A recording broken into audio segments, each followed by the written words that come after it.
คนเฮาที่มันเป็นทุกข์ที่มันเร่าร้อนที่มันกังวลที่มันหลายๆอย่างที่เฮ็ดให้มีความรู้สึกกระวนกระวายน่ะก็เพราะว่าเชื่อความคิดของเจ้าของเองเชื่อความคิดเจ้าของเองโดยการสรุปเอาคำตอบจากเจ้าของเองสรุปเหตุสรุปผลโดยตนเองมันก็เลยเป็นทุกข์เป็นเร่าร้อนเป็นกังวลเป็นลังเลเป็นสงสัยเป็นเหงาเป็นเศร้าเป็นท้อถอยเป็นอ่อนแอเป็นมีปฏิฆะหมายถึงความบ่พอใจความอาฆาตเนี่ยเพราะว่ามันเสื่อความเห็นของเจ้าของเองความเห็นแปลว่าสรุปลงแล้วสรุปว่าผิดแล้วสรุปว่าถูกแล้วสรุปว่าดีสรุปว่าบ่ดีนั่นแหละว่าความคิดของเฮานี่มีกำลังมากมีฤทธิ์มากเฮ็ดให้เฮาเป็นทุกข์ได้กังวลได้ทุกสิ่งทุกอย่างแต่เฮาคล้อยตามหรือกระทำตามความคิดเฮาสิเป็นไปตามสิ่งที่เฮาคิดแต่ว่าถ้าเฮาบ่เฮ็ดตามความคิดเฮาปล่อยความคิดออกโดยมีเครื่องยึดอย่างอื่นแทนความคิดเฮาสิบ่ทุกข์ฟังดีๆเด้อถ้าเราจับข้อของปฏิจจสมุปบาทอันนึงที่ว่าทิฏฐุปาทานหมายถึงว่าเอาความคิดเห็นของตัวเองเป็นใหญ่จากการได้ยินได้ฟังได้รู้ได้เห็นได้เป็นได้กระทำมาเรียกว่าศีลพัตตุปาทานจากกามุปาทานคือความยินดีพอใจของเจ้าของเองไหลร่วมลงสู่อัตตวาทุปาทานเป็นความรู้สึกนั่นแหละเป็นความรู้สึกเนี่ยคำว่าอุปทานสี่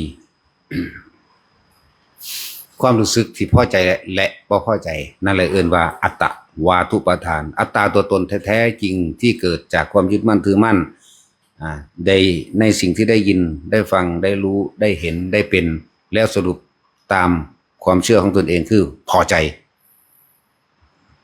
ทิฏฐุปาทานศีลพัตตุปาทาน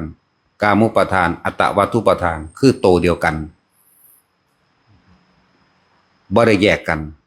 เป็นความรู้สึกอันเดียวกันนั่นแหละจังว่าเป็นก้อนเดียวกันบ่ได้แยกได้แต่ว่านี่แยกที่แยกแยะรายละเอียดให้ฟังเพื่อเกิดความเข้าใจในความละเอียดละออของการทำงานของการเชื่อความคิดตัวเองสรุปจากการคิดเอาเองพร้อมในจังหวะคนเฮามันเป็นทุกข์มันดิ้นมันล้นมันออกไปข้างนอกหมายถึงความคิดออกไปหาบ้านออกไปหาเลือกสวนไรหน้าออกไปหาอยากแก้ไขความผิดตัวเองมั่งออกไปอยากไปปรับปรุงเพื่อจะให้สิ่งต่างๆที่ตัวเองคิดแล้วดีขึ้นแล้วก็เฮ็ดไปตามความคิดได้บ่นี่นั่นแหละที่พระพุทธเจ้าเพิ่นว่าคนเราจะเป็นไปตามสิ่งที่ตัวเองคิดถ้ากระทำตามความคิดจากว่าล่ะจึงบอกว่าอย่าเชื่อความคิดเจ้าของเด้อมารผู้มีฤทธิ์ผู้บีบคั้นผู้ลั่นแทงผู้กังวลผู้สงสัยผู้เร่าร้อนเนี่ยคือความคิดของตัวเองเพิ่นเลยสรุปให้ว่ามารผู้มีฤทธิ์คือความคิดของตนเองความคิดนี่มีอานุภาพมากความคิดคนเฮาก่อนเฮ็ดหยังก็สร้างมันสิคิดก่อนคิดแล้วก็สรุปเหตุผลเมื่อสรุปลงแล้วมันจะกระทำตามที่ตัวเองสรุปจะบ่ล่ะสัตว์ทั้งหลายเวียนว่ายตายเกิดก็เพราะว่าความคิดนี่เองจึงบอกว่ามันจะเป็นไปตามความคิดถ้าทำตามความคิดแต่ว่าถ้าไม่ทำตามความคิดเพียงแต่รู้แล้วโดยเอาคำว่าสัตว์โลกเป็นไปตามกรรมมาเป็นเครื่องอบรมตัวเองมาเป็นสิ่งที่เปรียบเทียบคำว่าสัตว์โลกเป็นไปตามกรรมคือบางอย่างเฮาอยากออกไปจัดการเรื่องเล่าต่างๆให้กับผู้อื่นให้กับญาติให้กับครอบครัวหรือให้กับลูกเนี่ยมันออกไปมันก็เฮ็ดนั่นแหละเรื่องว่าบานี้คำว่าพ่อของกิเลสของตัณหาคนพ่อบ่เป็นเด้เมื่อทำสิ่งนี้เสร็จแล้วก็จะได้อีกสิ่งหนึ่งเพราะสิ่งนี้มีสิ่งนี้จึงมีเมื่อมีสิ่งนี้ก็จะได้อีกสิ่งหนึ่งไหลไปตามความคิดเรื่อยๆพ่อบ่เป็นนั่นแหละ ว่าหมู่ภิกษุนักบวชทั้งหลายให้รู้ท่านเด้ให้มีเครื่องอยู่ของตนไปเครื่องอยู่คืออย่างล่ะลมหายใจเครื่องอยู่คือความรู้สึกในกายแม้นความคิดจะมีอยู่นะแต่พยายามในการที่ไหลหรือน้อมกลับขึ้นมาเพื่อที่จะอยู่กับลมหายใจอยู่กับความรู้สึกในกายปิติปราโมทย์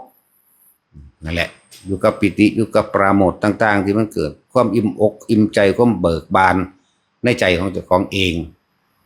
ถ้าเฮาหยุดคิดได้นะมันก็สิมาเกิดความรู้สึกในกายของเฮาเองดอกถึงว่ามันเป็นทุกข์ก็เพราะว่าความคิดมันเกิดก็เพราะว่าความคิดมันสร้างบ้านสร้างเรือนก็เพราะว่าความคิดมันหาความสุขโดยรูปรสกลิ่นเสียงก็เพราะว่าความคิดมารผู้มีฤทธิ์คือความคิดของเราเองแต่เฮาหูท่านความคิดเฮาแล้วก็บ่มีหม้องเกิดละนั่นแหละจังว่าเอาตัวนี้ขึ้นมาตั้งเป็นโจทย์ให้ทุกคนพิจารณาตัวเองเด้ตั้งความคิดของเจ้าของเองทำลายเจ้าของเองบ่แม่นแนวอื่นเลยนั่นแหละถ้าเฮาตอนนี้การที่สิประคองหรือปลอบประโลมความคิดต่างๆที่มันไปสรุปเอาอนิจจังคือความบ่เที่ยงแท้แน่นอนก็ไปเปรียบเทียบกับสิ่งที่ตัวเองคิดสิ่งที่ตัวเองสรุปลงเอาความเป็นอนิจจังเอาความเป็นอนัตตาเขามาเปรียบมาเทียบนะเปรียบโดยภายนอกสมมติว่าเฮาอยากไปจัดการเรื่องใดเรื่องหนึ่งให้มันเศร้าซะให้มันได้ตามที่ตัวเองคิดเมื่อเฮาออกไปสมมติว่าจัดการได้แล้วความคิดก็เกิดขึ้นเพื่อสิสร้างอันใหม่ต่อไปเด้สุดบ่เป็นเด้ถ้าเฮาทำตามความคิดจบบ่เป็นหยุดบ่เป็นเอาไปเฮ็ดเอาบางคนไปจัดการเรื่องนี้ให้มันได้ซะก่อนจัดการได้แล้วก็คิดแนวใหม่อีกไปอีกก็ทำตามความคิดอีกเด้นั่นแหละฉะนั้นตัณหามันหาที่สุดไม่ได้ความอยากหาที่สุดไม่ได้หาที่ประมาณไม่ได้อีกหาต้นก็บ่ได้หาปลายก็บ่เห็นฉะนั้นทุกสิ่งทุกอย่างก็เกิดจากความคิดของเฮาเองถ้าเฮาเชื่อพระพุทธเจ้าโดยเอาสติเอาความคิดนึกเข้ามาสู่ลมหายใจอยู่หลอกลวงหรือเป็นกุศโลบายในการเฮ็ดให้มันลืมสิ่งที่คิดเฮ็ดให้มันลืมสิ่งที่เฮ็ดให้เฮาร้อนและกังวลเฮ็ดให้มันลืมจากคนที่รู้จักเฮ็ดให้มันลืมจากความสัมพันธ์ต่างๆความอะไรอาวรณ์ต่างๆเป็นธรรมดาเฮาก็ต้องชักกระเยอดึงกันไปมันก็ดึงไปเฮาก็ดึงมันมามันก็ดึงความคิดเฮาไปดึงไปไสดึงไปในสัญญา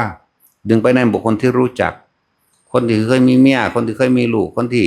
มีญาติพี่น้องนั่นนี่สัตว์เลี้ยงต่างๆมีทรัพย์สมบัติโดยบ้านโดยรถโดยเงินโดยทองโดยกิจการจังซี่ปุ๊บสิ่งนั้นสิดึงเข้าไปนั่นแหละ ดึงไปโดยสัญญาเดี๋ยวก็คิดปรุงแต่งไปต่างๆนานาแล้วก็กระทำตามล้วนแล้วแต่เป็นธาตุของกิเลสเนาะกิเลสมันตั้ง1,500อย่างเนาะนั่นแหละคิดไปคิดว่าโอ้เฮ็ดซ้ำนี่แล้วสิพ่อสิหยุดดอกเว้ยสิเศร้าเฮ็ดดอกเว้ยบ่มีทางเฮ็ดต่อไปคือเก่ามันกับเฮาได้เงินมาถ้าได้เงินล้านนึงแล้วกูสิเศร้าเฮ็ดหยังอีกกูจะเอาจากล้านพ่อบ่พอเด้เมื่อได้เงินล้านแล้วก็อยากต่อเงินล้านทำกิจการนั้นกิจการนี่เพื่อให้เกิดผลกำไรเว้าไปมันก็คิดไปแต่ทางที่เข้าข้างตัวเองว่าสำเร็จบ่ดีมันเป็นจังซั่นนั่นแหละจังว่าให้ทุกคนถ้าหยุดคิดได้ก็เป็นอันว่าบ่มีทุกข์ก็แล้วกันทิฏฐุปทานเอาความคิดเห็นของตัวเองเป็นใหญ่เวลาไปคุยกับหมู่กับพวกคุยกับไผก็แล้วแต่ทุกคนเอาความเห็นตัวของเป็นใหญ่ศีลพตุปทานจากสิ่งที่ตัวเองได้ยินได้ฟังมาได้ยินได้ฟังได้รู้ได้เห็นกามุปทานสรุปตามความพอใจที่ตัวเองพอใจอัตตวัตถุปทานความรู้สึกเกิดขึ้นนั่นแหละคือตัวตนแท้จริงของเฮาจากสิ่งที่ได้ยินได้ฟังได้รู้ได้เห็นจึงเรียกว่าอัตตวัตถุปทานนั่นแหละจังว่าถ้าเฮาเข้าใจตัวนี้แล้วถ้าเฮาสรุปลงว่าโลกนี้ก็เป็นไปตามกรรมมั่งโลกนี้ก็หาความจริงยั่งยืนบ่ได้การที่สิทำให้ผู้ใดผู้หนึ่งพอใจในกิเลสตัณหาก็ย่อมไม่มีวันพอทุกสิ่งทุกอย่างมีแต่ความเสื่อมสลายแตกดับ เป็นอนิจจังเป็นอนัตตาไปถ้าเฮาบ่รู้บ่เท่าบ่ทันความคิดนี้เฮาก็เป็นทุกข์อยู่ลำไปเที่ยวเวียนว่ายตายเกิดตามภพตามภูมิต่างๆที่กรรมตัวเองกระทำเอาไว้กรรมคือจิตเจตนาในการคิดนั่นแหละแล้วมีอารมณ์รวมการคิดที่มีอารมณ์แต่ว่าการคิดนี่ที่ถูกประทานจากสิ่งที่ได้ยินได้ฟังได้รู้ได้เห็นได้เป็นมาแล้วจะกระทำเจตนาได้แล้วก็สรุปตรงที่ความพอใจตัวเองนี่กามุปาทาน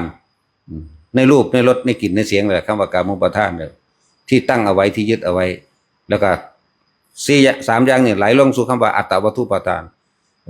ตัวตนได้เกิดขึ้นแล้วคือความรู้สึกที่พอใจและไม่พอใจนี่เองที่นี่ถ้าเฮาดูท่านบ่เสือความคิดเจ้าของถึงมันจะคิดแต่ว่าเราพยายามที่จะไม่เชื่อความคิดตัวเองเอาธรรมะพระพุทธเจ้ามาจับมาเปรียบมาเทียบนั่นเองเป็นว่าทุกสิ่งทุกอย่างเป็นอนิจจังเป็นอนัตตาหาความคิดลังอย่างยืนบ่ได้พุทธเจ้าว่าตัณหาหาที่หาต้นก็ไม่ได้เมื่อหูว่ามันอยากถึงย่ำใดหาปลายหรือหาที่สุดหาวันพอไม่มีเอาลงมาตัดความคิดตัวนี้ออกแต่ทุกสิ่งทุกอย่างสุดท้ายแล้วก็บ่กี่ลังอย่างยืนคือแตกดับเอาตัวนี้มาคมมาสรุปมันเรียกว่าธรรมที่ประหารธรรมหรือเบาอย่างหนึ่งว่าเอากุศลมาประหารอกุศลมาฆ่าอกุศลมาคมอกุศลไว้ทีนี้เวลาเฮาปฏิบัติจริงแล้วก็ลมหายใจนั่นแหละเป็นเครื่องยุดได้ทุกอย่างลมหายใจเฮาเองนึกถึงลมหายใจเข้าออกนึกอยู่ในโพรงจมูกอาการปิติเกิดทำความรู้สึกตัวอยู่กับแค่นี้บางทีมันก็คนที่ชำนาญขึ้นมาอีกระหว่างหนึ่งก็มีปิติเกิดขึ้นก็จับปิติไปเลยอยู่กับอาการปิติไปเลยโดยก็ต้องไปคิดเปรียบเทียบจากสิ่งที่ได้ยินได้ฟังส่วนมากสิคิดเปรียบเทียบจากสิ่งที่ได้ยินได้ฟังแม้อาการปิติเกิดขึ้นมันคือขนลุกแต่ส่วนมากสิคิดไปทั้งต่ำขนลุกวือว่าผีบ่เจ้ากรรมนายเวรบ่นั่นมันออกแล้วเด้นั่นมันเสือกมันกำลังสิเอาความคิดเจ้าของเป็นใหญ่แล้วบางที่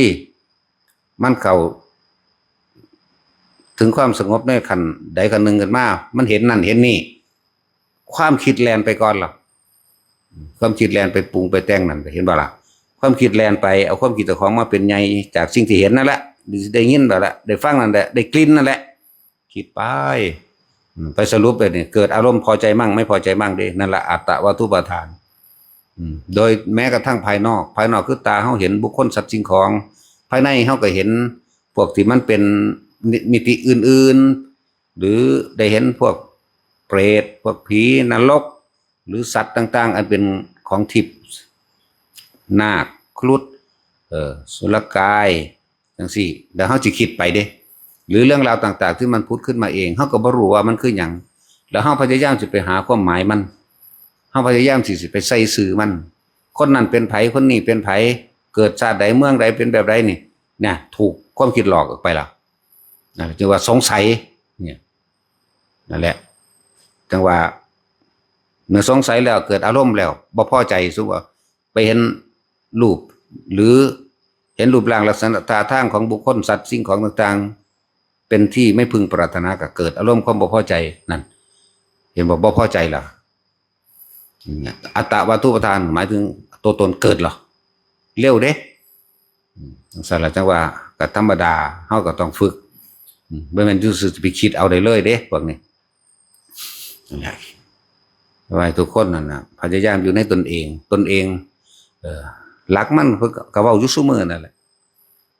แนวทางหรือหนทางนั่นก็คือลมหายใจเข้าออกยึดกายเอาไว้โดยกายลมหายใจนั่นแหละคือกายในกายอันหนึ่งเวทนาหมายถึงความรู้สึกภายนอกอาจจะอึดอัดอาจจะฝืดเนี่ยแต่ว่าเวทนาภายในเวทนาในเวทนาหมายถึงแต่ว่าคนเฮามันสิรู้จักเวทนาในเวทนาได้มันก็ต้องอาศัยความเป็นกลางเป็นอุเบกขาเวทนา3จับอุเบกขาเวทนาไว้มันก็เป็นของมันเองดอกแล้วเฮาสิรู้จักโอ้จะเดี๋ยวก็คิดไปในทางที่พอใจเดี๋ยวก็คิดไปในทางที่บ่พอใจนั่นแหละบัดนี้จิตในจิตก็คือหยังสติกำกับจิตหรือรู้ทันความคิดหรือมันคิดไปปุ๊บจึงนำทำอันเป็นเครื่องประหารซึ่งกันและกันออกมาใส่ เมื่ออกุศลเกิดขึ้นเอากุศลเข้ามาทับไว้ประหารไว้คมขี้เอาไว้ถึงสั้นละจึงว่าจิตในจิตมันบ่แม่นแค่ว่าเฝ้าสังเกตแต่ความคิดเด้จิตในจิตเนี่ยจนสติกำกับจิตกำกับความบ่แม่นแค่นี้นะบ่แม่นเท่าที่เฮาเข้าใจหรอกเลื่อนว่าสติกำกับจิตมันคิดว่าอยากไปปรับปรุงเปลี่ยนแปลงตัวเองเด้กูไปภาวนาข้างนอกก็ได้ดอกเว้ยแต่เป็นหมู่พระบวชก็ดีกูคือสิดีก็นี่แบบนั้นแบบนี้บัดนี้เฮาลองเอาสิ่งที่มันเป็นเครื่องข่าเครื่องประหารพระพุทธเจ้าว่าคฤหัสถ์เป็นหนทางคับแคบเอ้าก็ในเมื่อกูมาอยู่หนทางตรงมันบ่แห้งแล้วกูสิออกไปเฮ็ดหยังอีกกูสิไปปรับปรุงหยังอีกกูสิไปเฮ็ดหยังอีกก็ในเมื่อตัวเองตัดสินใจออกมาลักษณะนี้แล้วก็เป็นธรรมดามันก็ต้องยื้อแย่งกันมั่งเอาแนวพวกนี้แหละมาปลอบตัวเองทำอันเป็นเครื่องข่มอาธรรมจากว่าล่ะนั่นแหละคอยเฮ็ดไปเอิ้นว่าสติกำกับจิตหรือจิตในจิตธรรมในธรรมนั่นแหละธรรมในธรรมก็เลยมันก็กลายเป็นธรรมในธรรมเองจะว่ากายเวทนาจิตธรรมนะอาศัยลมหายใจน่ะเป็นเครื่องสังเกตกายมั่งความรู้สึกในตัวเองเวทนาความรู้สึกนั่นแหละมีอยู่3เวทนาความรู้สึกที่พอใจมั่งความรู้สึกที่ไม่พอใจมั่งและความรู้สึกที่เฉยอยู่นั่นแหละกายเวทนาจิตก็เป็นผู้คิดผู้นึกผู้ปรุงผู้แต่งผู้เปรียบผู้เทียบผู้โยนิโสมนสิการผู้ค่อยเปรียบค่อยเทียบผู้ค่อยประคองมั่งจังว่าส่วนคำว่าธรรมคือสิ่งทั้งหลายทั้งปวงบนถ้าสิเฮาสรุปรวมลงเลยร่วมคำสอนสัพเพธรรมานารังอภินิเวสายะเลยสิ่งทั้งหลายทั้งปวงมีความเกิดขึ้นเป็นธรรมดามีความแตกดับเป็นธรรมดาจะหาสิ่งใดสิ่งหนึ่งที่จีรังยั่งยืนนั้นไม่มีอันเราไม่ควรเข้าไปยึดมั่นถือมั่นแม้นกุศลก็ไม่ยึดแม้นอกุศลก็ไม่ยึดผุนเด้กุศลกับว่าเอาอกุศลก็ไปแต่ว่าอยู่ที่ว่ามัชฌิมานี่อยู่ตรงกลางเราจะปรับใช้มันอย่างไรเนี่ยอันใดที่เป็นประโยชน์สูงสุดก็เฮ็ดอันนั้นนั่นเองประโยชน์นั่นต้องบ่มีผลข้างเคียงคือไม่ทำลายเบียดเบียนให้ผู้ใดผู้หนึ่งสิ่งและทรัพย์สินทั้งมนุษย์และอมนุษย์นั่นแหละกว่าสิถึงตรงนั้นได้ก็เป็นธรรมดาจะเสือความคิดพยายามดูกับลมหายใจก็เอาลมหายใจนั่นแหละฆ่าความคิดก็ดีมึงคิดแบบนี้อีกแล้วเนาะดึงขึ้นมาก็เดี๋ยวมันก็ดึงไปรูปร่างลักษณะท่าทางของบุคคลนั้นดึงเข้าไปดึงไปในสัญญาดึงไปในความคิดกูก็เอาความคิดดึงขึ้นมาเหมือนกันดึงขึ้นมาในลมหายใจนั่นแหละเหตุกันไปเหตุกันมาอยู่จังซี่ อย่าไปเสือมันเพราะว่ามันเสือเจ้าของแล้วมันจังเที่ยวเวียนว่ายตายเกิดอยู่นี่จักบ่ล่ะเสือเจ้าของด้วยความไม่รู้ถ้ามันรู้มันก็บ่มาหั่นเลยเป็นธรรมดาแล้วบ่มีผู้ใดรู้มาถ้าแหลกเริ่มเดิมที่ดอกเป็นธรรมดานะแต่ว่าจะเอาความคิดหยุดความคิดหยุดไม่ได้มีแต่บอกแนวทางแห่งการคิดเท่าไหร่ก็ไม่รู้นั่นบ่ล่ะต่อให้หยุดคิดนั่นแหละจึงรู้แต่ก็ต้องอาศัยความคิดนะละเอาพอ